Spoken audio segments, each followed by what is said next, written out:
Why is a burnt Ferrari just another day in Matt Armstrong's workshop? Why does a flood-damaged Lamborghini arriving on a trailer feel expected now? Why does a dead McLaren with locked systems no longer feel extreme? But then ask this, why does he avoid normal cars completely? No simple hatchbacks, no basic commuters, no easy wins. And that's not an accident. Because if he wanted views without stress, if he wanted guaranteed success, if he wanted comfort, he could rebuild 10 daily cars for the price of one broken exotic, but he doesn't. And the real reason why only becomes clear much later. So before we get into that, if you enjoy watching cars that should never run again somehow come back to life, consider subscribing. Because every rebuild you're about to hear about nearly went very wrong. Matt never starts with certainty. He starts in the middle of the problem. He doesn't buy working cars. He buys cars that everyone else has already given up on. A daily car with a blown engine is predictable. Parts are everywhere, diagnostics are open, mistakes are cheap. An exotic doesn't work like that. Ferrari doesn't want you touching it. Lamborghini locks systems behind factory tools. McLaren encrypts ECUs. Bugatti barely answers emails, and that's where it gets worse. Because the more expensive the car, the less forgiving the mistake. One wrong connector, one missed calibration, one software error. And suddenly you're not fixing a car anymore. You're gambling 6 figures. That pressure is the point. Exotic cars don't just break mechanically, they break emotionally. When a Ferrari doesn't start, it's not just metal, it's reputation, expectation, public failure. And Matt builds his channel inside that tension. Daily cars don't create it. A broken commuter car doesn't scare anyone. A non-running supercar does. Because nobody is sure it can be fixed. Not the seller, not the manufacturer, sometimes not even Matt himself. That doubt is what pulls him in. This is where most people would walk away, but this is where he leans closer.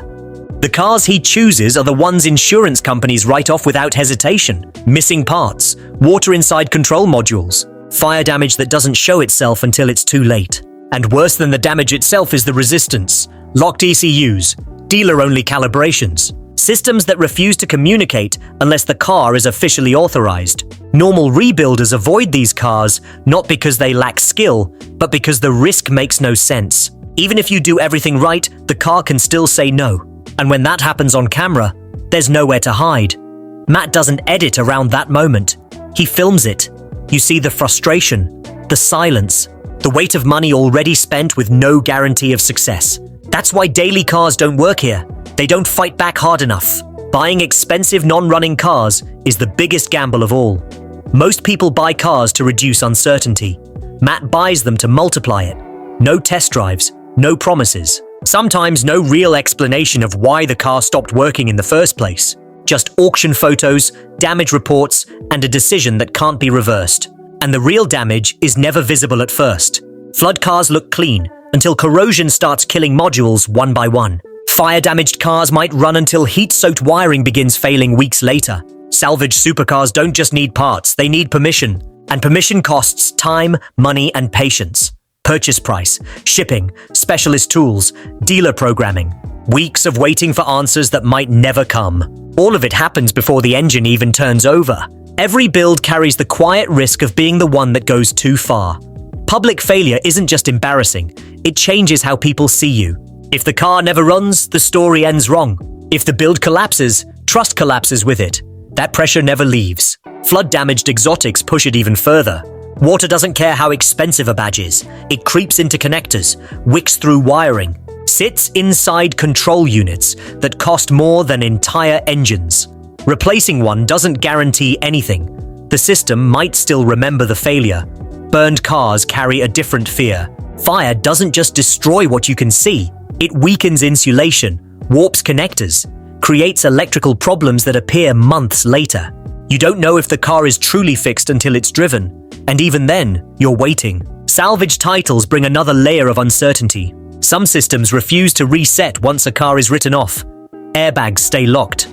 Security modules won't clear. Manufacturers don't support you. Every workaround is experimental. One mistake, and you're back at the beginning. Then there are the cars that require online authentication. Cars that won't calibrate without factory servers. Cars designed to prevent exactly this kind of rebuild. And those are the ones he chooses, because difficulty creates meaning. If the rebuild were easy, it wouldn't matter. This isn't just about fixing cars, it's about identity. Each build raises the standard, each project removes comfort. Comfort is the fastest way for a creator to disappear. Once things become easy, the tension fades, the reactions soften, the story loses weight. Matt avoids daily cars because daily cars are safe, and safe is boring. But here's the part that explains everything. A regular car doesn't deserve the promise. When Matt buys an exotic, he's making a statement. This car mattered. To the brand, to the owner, to the audience. Fixing it isn't just mechanical, it's restoration. A daily car doesn't carry that weight. If it fails, nobody feels it. If an exotic fails, everyone does. That's why he never approaches regular cars. Because once you commit to the impossible, ordinary no longer makes sense, and the danger never stops. Each new build has to be harder, more expensive, more uncertain. And one day, one of them might finally refuse to come back. But that's exactly why people watch. Because the moment it stops being risky, the story ends. So Matt keeps pushing. He finds the next wreck, the next challenge that shouldn't exist. He documents the damage, shows the comments that say it can't be done. And then he starts anyway. Because at this point, the cycle is the career. Buy the impossible. Film the journey. Face the failure. Solve the problem. Repeat.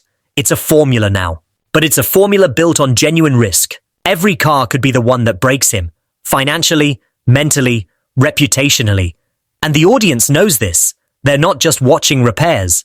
They're watching someone walk a tightrope with no net. And the height keeps increasing. The manufacturers don't help him. The dealerships won't touch his projects. The forums call him reckless. But he keeps going. Because the resistance is the point. When everyone says no, yes becomes legendary. And legendary is what separates content from legacy. But here's what nobody talks about. Here's the twist that changes everything. Matt isn't trying to fix cars anymore. He's trying to prove that failure isn't final. That total doesn't mean worthless. That when the world writes something off, someone still gets to decide if the story continues. And the reason he'll never touch a regular car? It's not about the drama. It's not about the views. It's not even about the difficulty. It's because a regular car was never declared dead. A Honda Civic with high mileage is just used. A Toyota with a bad transmission is just broken. But an exotic that's been totaled, that's been judged, condemned, removed from the registry, told it will never drive again. And Matt's entire channel is built on one belief. That judgment isn't permanent. Every car he saves is proof. Proof that expensive mistakes can be undone. Proof that catastrophic damage isn't the end. Proof that you can come back from total loss. And maybe that's why millions watch. Not because they care about Lamborghinis, but because they care about the metaphor. Because everyone's felt totaled at some point. Everyone's been written off, told they couldn't recover, told the damage was too severe. And then they watch Matt take a car the insurance company surrendered on.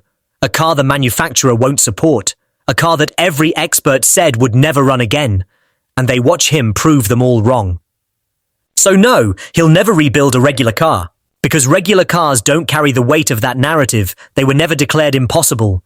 And Matt doesn't fix possible, he resurrects impossible. One totaled exotic at a time.